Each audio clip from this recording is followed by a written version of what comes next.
I'm hoping it's my plays. I mean, if I were to die tomorrow, it'll be co-creator of Laverne and Shirley, which is fine. But my plays are better than that. And I want to be, I want to be, it's never too late to get, I mean, I know I'm too old and I'm too, late blooming to get a Kennedy Center honor. I know that. But, I'd like to garner respect. I mean, I think I'm as good a playwright as the best of them. I mean, my god of playwriting is David Mamet. And David Mamet could write 3 plays in a row that suck, and I'll be in line to see the 4th one because he's impressed me that many times in the past. And I steal from him mercilessly.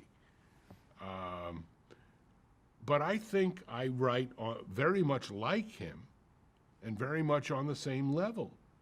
And I think I do something that neither Woody Allen nor Neil Simon have been able to do. I've written great screenplays and great plays. Woody Allen has written great screenplays, but not great plays.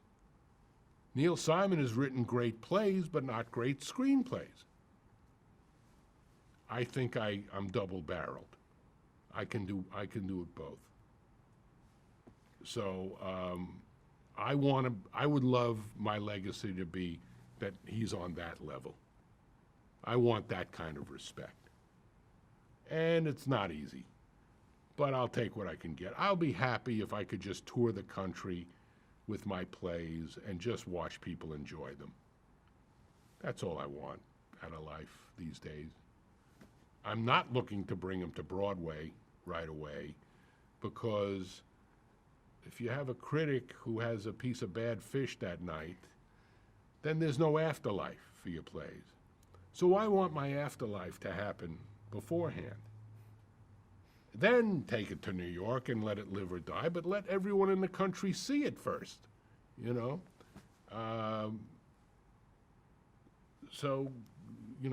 that's what I want. I would like more respect than I have, particularly as far as my plays go, because see, what I do in my plays is the rap on my plays is that my second acts are always better than my firsts, which I consider the highest compliment. Because if your first acts are better than your second, then you're going downhill.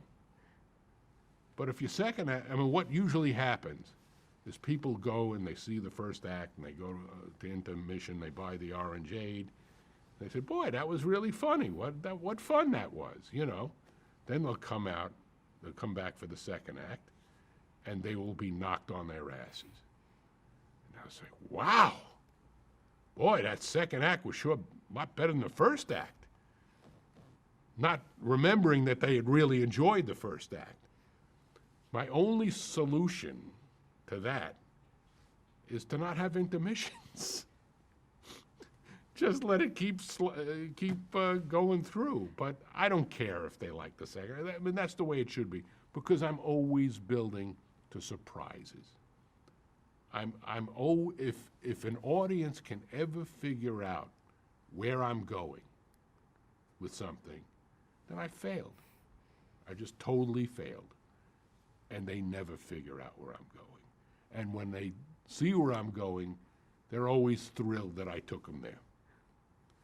That's what I've got to offer as a playwright. I'm always, if I can't surprise an audience constantly, I haven't done my job. And I know how to do that. I'm a master of construction. And there are very few jokes in my plays, but there's a ton of character humor and attitude humor. And I write like Mamet with a musical rhythm. It's very difficult to read my plays, as it is very difficult for anyone who hasn't done a Mamet play to read his plays because they are in musical rhythm. And unless you're hearing the music in your heads, you don't know how to read them. And my solution to that is to attempt to do readings of them for people, not send people scripts, but to have them listen to me do readings of them. And that's where I usually succeed, because my stuff is very misinterpretable. In the wrong hands, they're just gonna, it's like one of these plays is a souffle. It's just a souffle.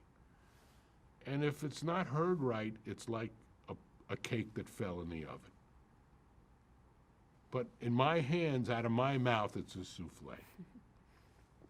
So, and the audience adores it. But I'm taking a big risk when I just hand somebody a script.